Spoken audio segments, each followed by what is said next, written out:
Okay, cool. So we are recording and we are live. So thanks a million. We have a top speaker tonight.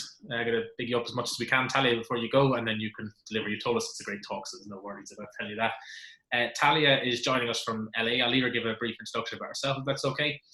We can see there's big numbers on the live here already now, and we'll have more people jumping in, I'm sure. Plenty of people watch this on YouTube tomorrow. So as per usual, the talk will probably be about half an hour or so. And any questions you have, you can just fire them into the Q&A box during the talk or after the talk, and we'll get through all of them, or as many as we can after, time permitting. But over to you, Talia. Enjoy. We'll talk to you in half an hour. Great. So I'm Talia. I'll introduce myself a little during the talk, but I just want to let's start with the slides first, and then I think the next slide is my intro.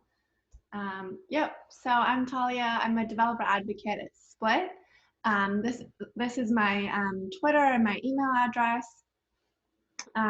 So before I was a developer advocate, I was a test engineer, and I did QA and automation and testing for a while before joining Split.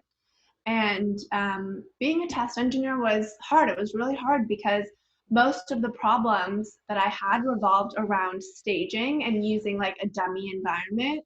And most companies use a staging environment to test, and staging obviously like isn't the same as production. And this is like something that kept happening to me, is that I would test in like these staging environments, and it would like cause a lot of problems. So you guys have, there's a chat here, right? Yeah. So with a show of like hands, can you guys tell me if you're using a staging environment? Just like type in the chat like yes if you use a staging environment. There's also a raise hand function as well, which works well for this. Yeah, okay, I see the chat. Yes, great. Perfect. So a lot of you guys use staging environments. Okay, now give me a yes also if your staging environment, give me a yes also if your staging environment is an exact replica of your production environment. Like they're exactly the same, they work the same, the data is the same, like you never have any problems between staging and production. Yes, and now we have crickets. So using staging is going to lead to so many issues, right? And these are some of the problems that I dealt with as a test engineer that I'm sure like you guys have dealt with too. So the data in staging didn't match production. So the test didn't always match. And when I was a test engineer, I used to work so hard on testing every single product requirement. I would go through all the documentation with my product owner, and I worked with all the developers to fix all the bugs, and I made sure like all of my end-to-end tests were passing in staging, and then I would feel so good about this. I would like sign off on the feature in staging. I went through everything. And then as soon as it's launched to production, there would be bugs. So it's such a horrible feeling as a test engineer when there's like all this pressure on you to make sure that your feature works in a dummy environment, right? And it's not the same, right? Let's also say you get paged one night because there's an incident for your application, and you look at the logs and you identify the problem, but in order to fix it, you need to update a specific configuration in production. So you make the change in production and then you go back to sleep. And although you fixed the issue, you've just created an even bigger divide between your staging and production environments because you didn't make the same change in staging. So many times staging environments aren't the same as production because of changes made during incident management, and this is called configuration drift. So data mismatch is a huge issue between staging and production because your test results a lot of times are not going to match because the data is different. And I thought, what's the point of testing in staging if it's not going to give me the same results as production? Like why keep doing this? So another reason, something else that I noticed is that there's also really bad performance in staging. So when you're writing tests, you often have to add like wait and sleep because things take longer to load, right? And that's not how your users are going to interact with your features in prod. Like if I'm writing an automation test in staging, I'm going to say like, wait 10 seconds for this button to appear, and then click on the button, and then wait another 10 seconds for this other thing to happen. Like, a user isn't going to wait 10 seconds for, you know, buttons and things to appear. So like, why would the test do that? Like, why would the test do that? So your test should act exactly like a person does. You shouldn't have to make all of these like extra things happen to make the test work in staging. So if the performance is bad in staging, it's just another indication that your staging environment isn't the place to test. And my favorite reason is that nobody cares if staging is down. So I would be assigned to test these like hotfix tickets, which were critical bug fixes that needed to be immediately released to production. So I would log into staging to test, but staging would be down. So I'd ping the DevOps guy, and he tells me, oh, they're doing performance testing in staging. So I have to wait until that's done. And then when it's done, then I try logging in again, but this time I get the 404 screen of death. So I ping the IT guy again, and he says, open an IT ticket, and then I have to get it escalated by my manager, but she's at lunch, so I have to ping someone else. And it's like just this never ending circle. And all I'm trying to do is test this high priority ticket, and nobody seems to care, right? Like, no one's going to get a call in the middle of Thanksgiving dinner if staging is down. Like, it's just not an issue for people. It doesn't have the same priority as production.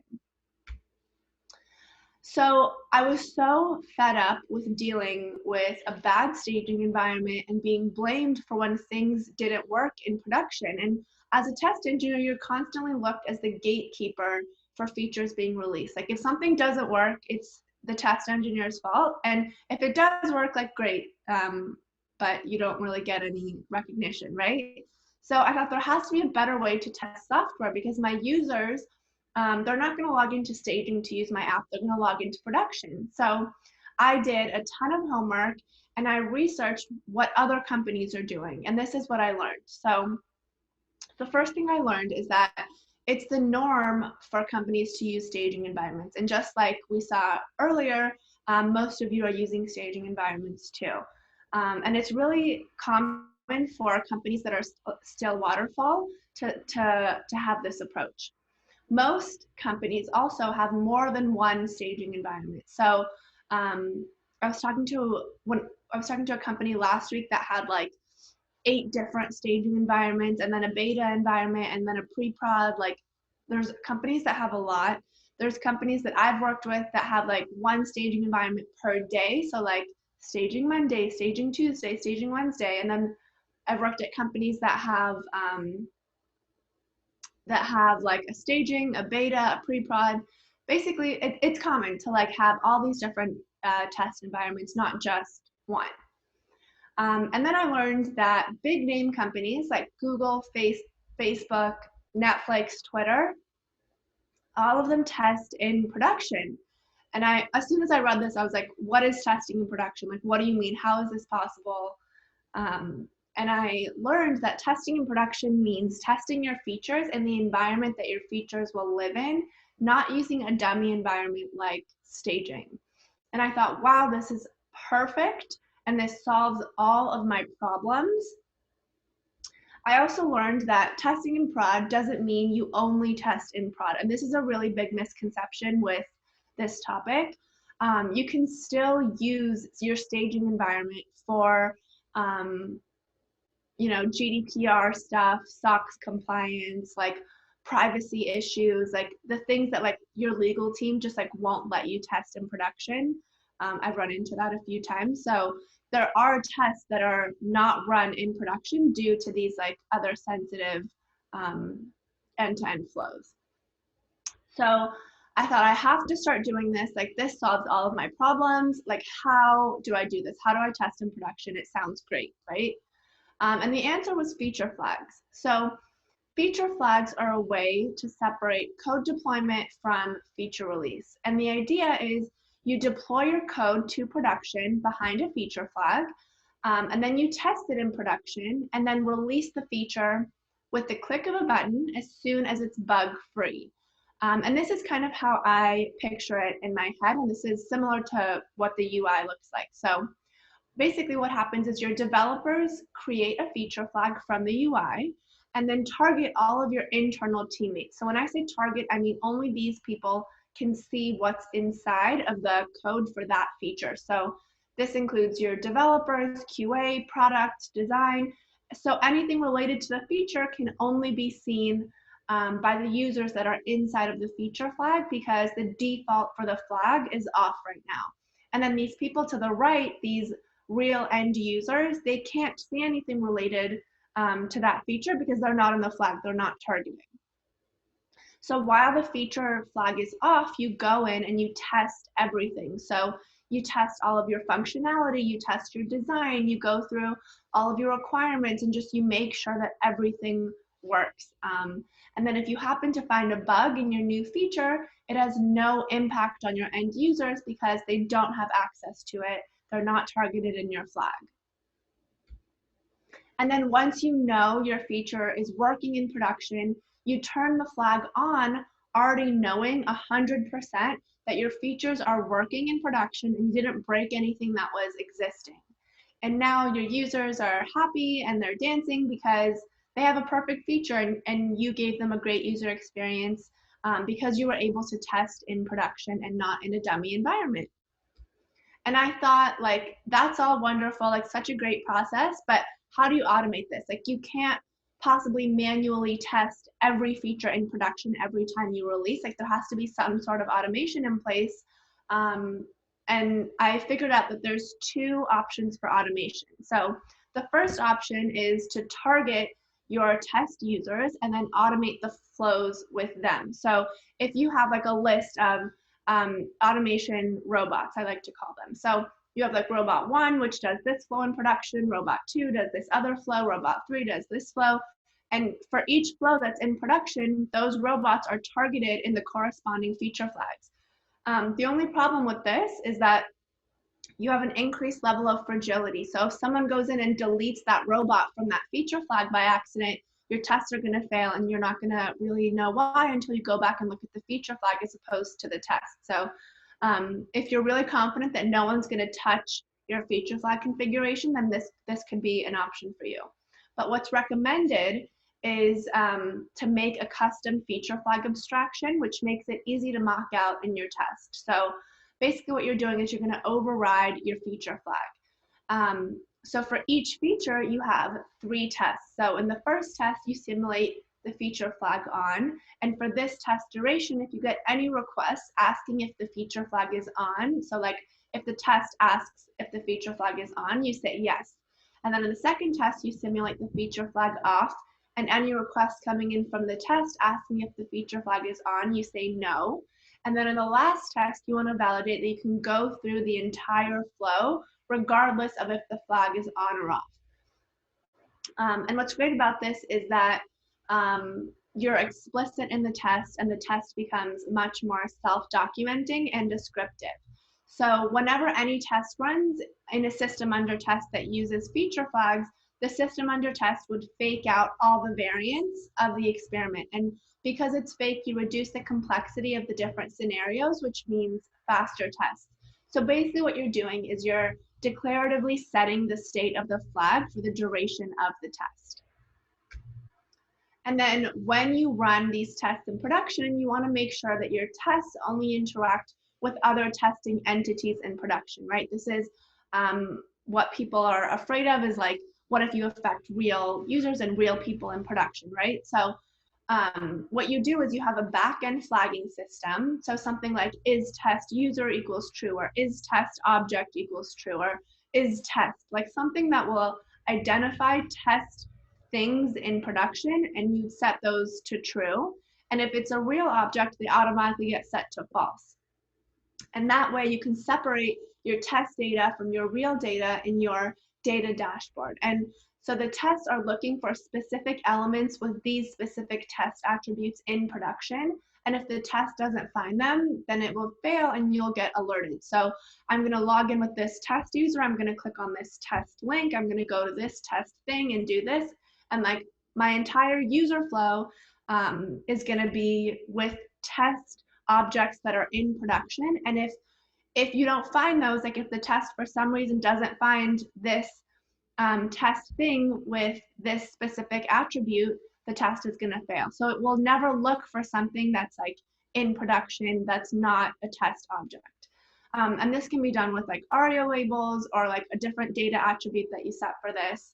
And then when you go into like Looker or Datadog or whatever you use to like gather your data, you can differentiate like, okay, this is all of my test data because all of this stuff has is test equals true, and all of this stuff on the other side is like is test equals false, so this is like my real data. So you can differentiate that so you make your business decisions based off of the real data and not your test data. And obviously, like there's going to be exceptions. So if your software is integrated with a third party, it can be tricky to test. So something that I like to do is create a unique header in the API request that you send to the third party and say, hey, any request that you get with this header is a test, and I want you to treat it in this other way. Like don't send the email or send it to this other place or whatever it is. So like there's going to be exceptions that like you have to make for user flows in production, and this is just a given because sometimes like things don't sometimes things don't work the same way, and you just have to make those exceptions. So like an email confirmations are a really great example, and then with third parties, again, just like send the API, send the header in the API request. Okay, and then in terms of database migrations, if you're testing a code change that includes a database migration, you want to be sure that you don't lose any data, right? So the best way to do this, like the safe and recommended way, is to wrap your feature flag around the elements of your code base and not your database. Because if there's a problem with your code and you need to revert, or if you decide you don't want to update that schema anymore, then all you would need to do is change the code that's behind your feature flag without touching the database code. And like a good analogy for this is like, let's say you're on a frozen lake and you're not sure that it's stable enough to hold you while you walk on it. So you stretch out your right leg and you gently apply pressure, and then you slowly move your left leg to meet your right leg. And you do this continuously as you build your confidence until you reach the other side of the lake. But if you feel the ice crack underneath your leg, you would slowly revert your actions and go back, right? So this is called the expand contract pattern. And basically, just as you need different versions of your software to work at the same time, you also need different versions of your database to work at the same time. Because in reality, you can't stop the world, update your code, and then start the world again. You have to do it gradually, which means more than one version is going to have to work at a time with the database. So basically, you just want to make sure that the old code works at the same time as the new code, especially like when you're working with feature flags, you want to make sure that the code that's inside the feature flag works as well as outside of the feature flag. And then besides feature flags, like there's other dependencies that you need to test in production. The first one is an automation framework. Again, it's just not scalable to test everything manually. And I'll go through some of my favorite ones in a second. You need a job scheduler, something like Circle CI, Jenkins, Travis, Maven. Like I don't have any preference. And then you need an alerting tool. So this alerting tool is just going to be something that alerts you when your tests fail. So this can be PagerDuty if it's like a more violent alert, like, you know, your things are breaking right now, you need to go fix them. Or you can have like Slack messages for like less violent, like less aggressive alerts. So these are the recommended tools that I recommend for testing in production. So for feature flagging, I recommend Split. For automation, my absolute favorite automation framework in the world is Robot Framework. It's a keyword-based automation framework, and it's the absolute best. Cypress is good for JavaScript applications. For job schedulers, you know, Jenkins, Travis, Circle CI. Alerting, again, PagerDuty, Slack, you can configure those however you like. Okay, so this new process of testing in production and feature flagging, like all of this like makes sense to me, right? But if it's so simple, why isn't everyone testing in production? Like, why do staging environments even exist if you have this process that solves all of your problems, right? So people are scared, and companies don't test in production because of this fear and this lack of trust in their systems. And for the same reason, they refuse to engage in the tools and the process changes that are going to generate that trust. And they're too afraid of the risks. Let's talk about some of those risks that come with this process. So there's a few things that you can do to mitigate the risks of testing in production. And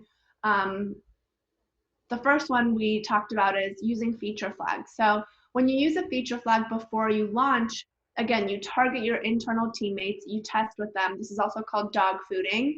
And then you turn the feature flag on, already knowing that your feature works and you didn't break anything that was existing. You should also use a canary release after you launch. And a canary release is just another name for a percentage rollout. And this allows you to release your features to a small subset of users before you release it to your entire user base. And this is really great because if something does go wrong, would you want 100% of your users to encounter the issue or 1%? So this is a great way to just mitigate in case something goes wrong. And then start with an AA test. So what this means is you would give both sets of users inside and outside of the feature flag the same experience and make sure that the data coming in is the same for both. And this is going to build your confidence in the feature flagging system. If you've never used feature flags before, this is like a great place to start. And then again, start small. So you don't want to start out with like your most complex flow and decide to test that in production. Like start with something simple, a new CTA, a color change, a button change, like something simple that is not like too complex, right? And the outcome of this process, the outcome of testing in production is that you can release faster because you're not tied to a specific release night. You can push a button and release that feature whenever you want. So in the early stages of software development, like you had no choice but to gather all your new code and like ritualistically release at a time, right? But with feature flags, you can deploy your code to production, test it behind a feature flag, and then release it when the feature is ready. So the release process is just much more simplified, and you can do it a lot faster because you don't need like a lengthy code release process. All you have to do is like press a button and the code is out to either a small percentage or 100% of your user base. Our developers also spend more time creating new features and less time fixing bugs. So we have an increased developer velocity. So we get more done in less time. We also have increased confidence in our releases because we already know that our features are working in production and not in a dummy environment before we release them. And then all of this leads to increased team happiness. We have a really great like engineering team culture because we know that our features are working in production. And if I haven't convinced you that this is a good idea, I want everyone to think of the last feature that your team deployed. So I'll give you a second. I just want everyone to think about this last feature that your team deployed, okay? Is it working right now in production? How do you know? Your users haven't reported anything to you, like your alarms haven't gone off, so you don't actually know, right? Testing in production is the only way to know that your features are working right now in production. And a lot of times the company's testing culture is the hardest part of this process. So getting over that fear is probably the hardest part for a lot of companies to start this. So if this is something that you wanted to do, I would use examples from your past. So think about like, is your staging environment unreliable? I can tell you for a fact, yes, it is. And use those examples to talk to people on your team, talk to the other engineers. From my experience, this process works best when it comes bottom up. So like when you go to management and say like, we should do this, as opposed to like management saying, okay, we're going to start testing in production. I feel like when the engineers are unified, and when they see the value of testing in production, it makes the culture better, and it makes this like shift to all these new possibilities just like more of a reality. And then I would say start using feature flags. If you go to split.io, you can start using feature flags for free. And yeah, that you can create like a developer account like free on there. If you've never used feature flags before, this is a great place to start. And in case you have not been paying attention at all for the past 30 minutes, I want you to take away 2 things. Number 1 is no one cares if your feature is working in staging. We care if it works in production.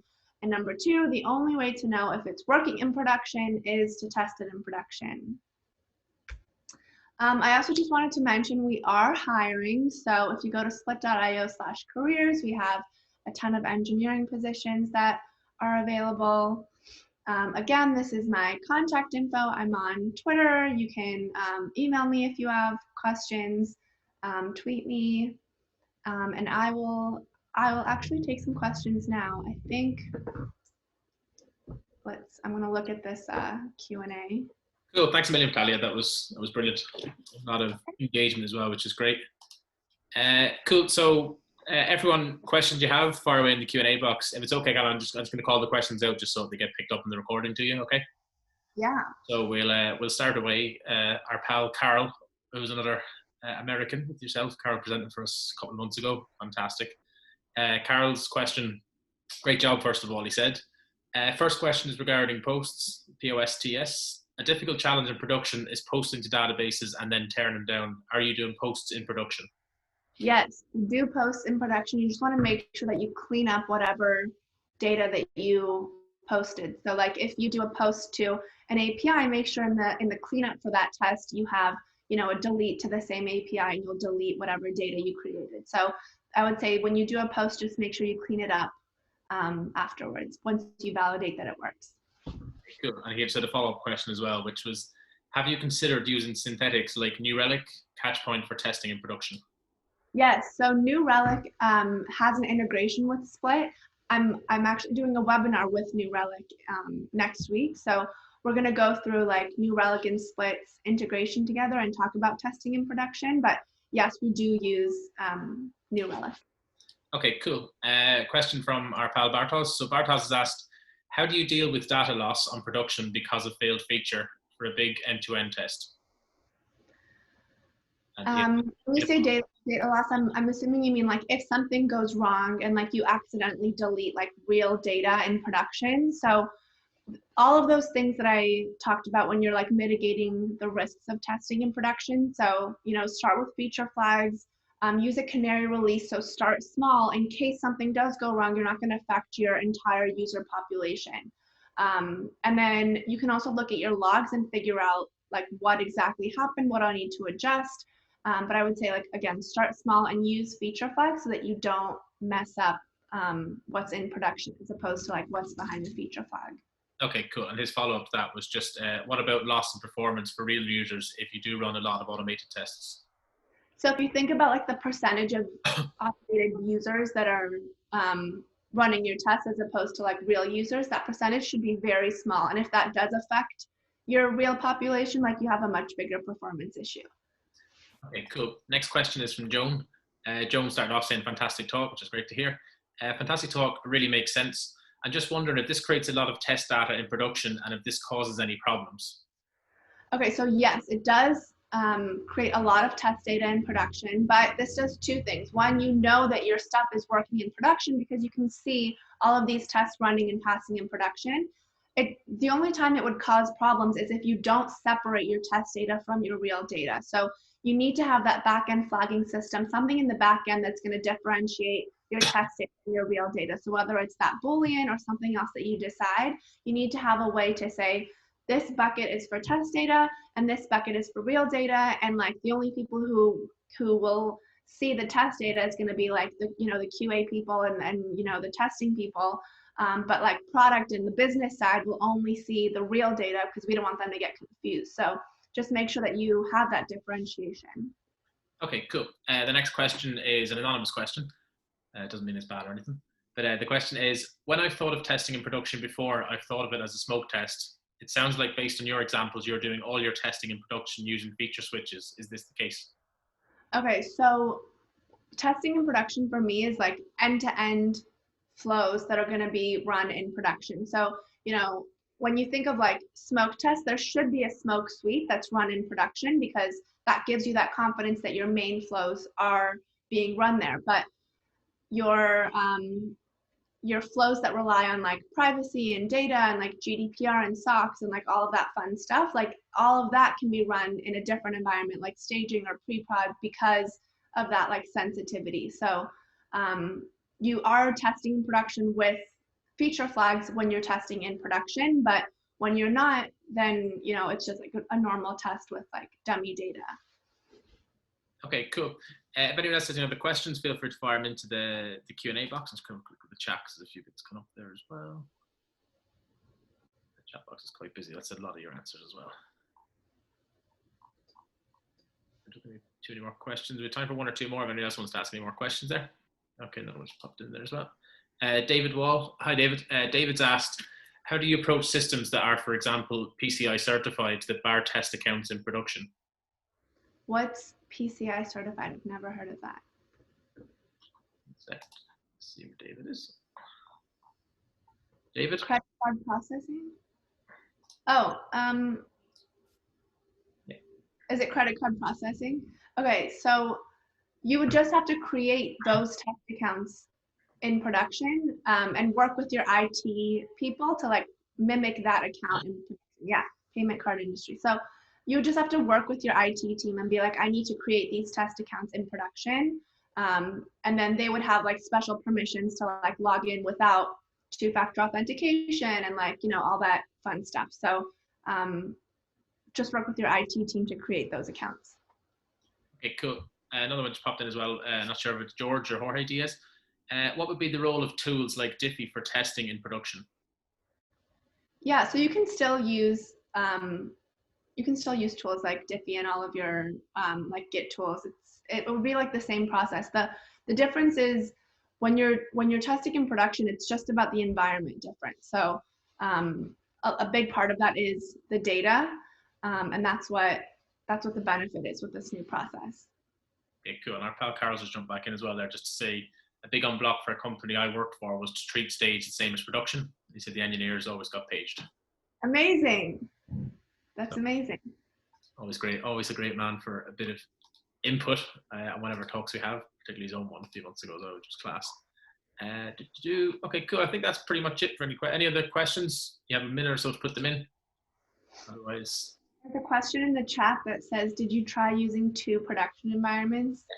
No, I have never used 2 production environments.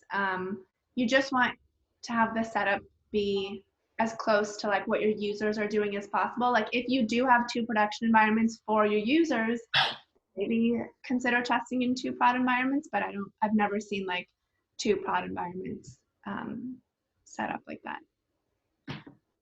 Okay, cool. Carl's just given compliments to TestHeads, so we'll just read that out in case anyone can't see that in the recording. Just saying amazing talent again by TestHeads. Thanks, Carl. We'll send your prize in the post. Just any kudos. Thank you so much, Carl. You're one of my favorite people ever.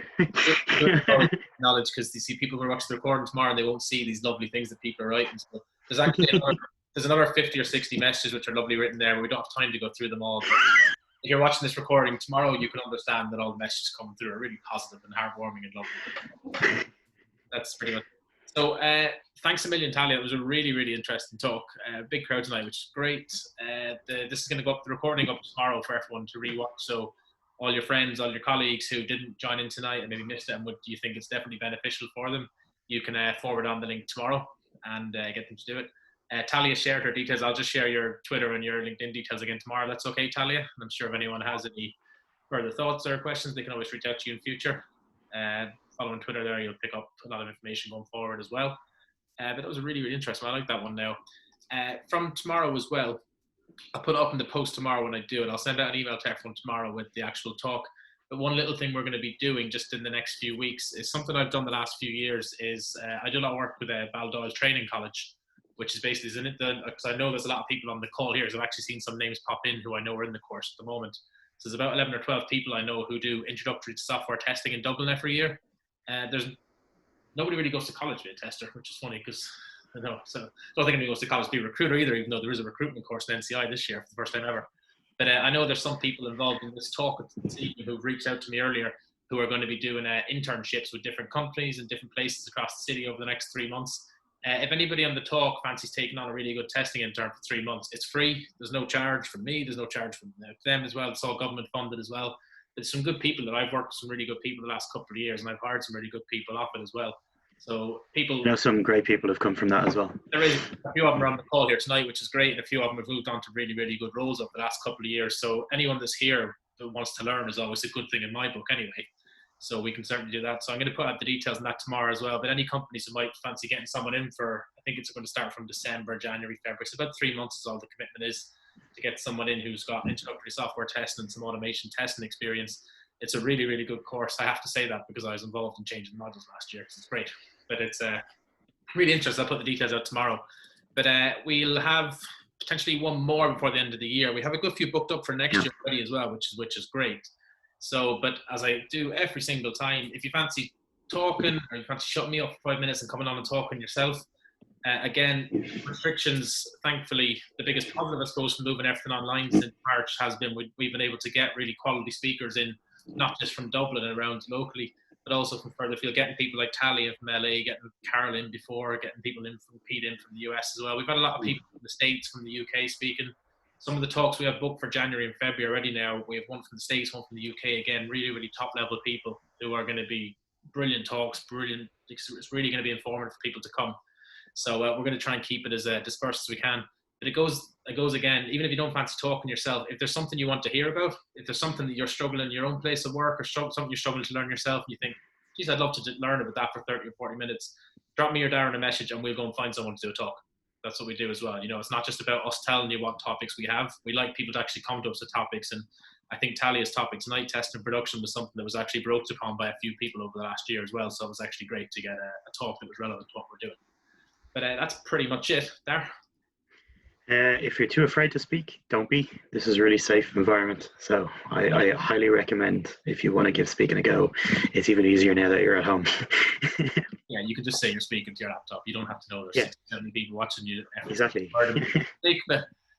Trying to mind the P's and Q's is always my biggest problem as well. But Talia, thanks a million. Really, really good talk. I know it's more than there for yourself as well. So you probably have a day of work ahead of you, whereas everyone else is just about to go and make a cup of tea and stick makeup on at 8 o'clock. So we shall see you then. And all them details with the recording and test interns and everything else you need and everything else you need to know will be out tomorrow. So we shall see you all then. Take care. Love you all. Bye. Thanks.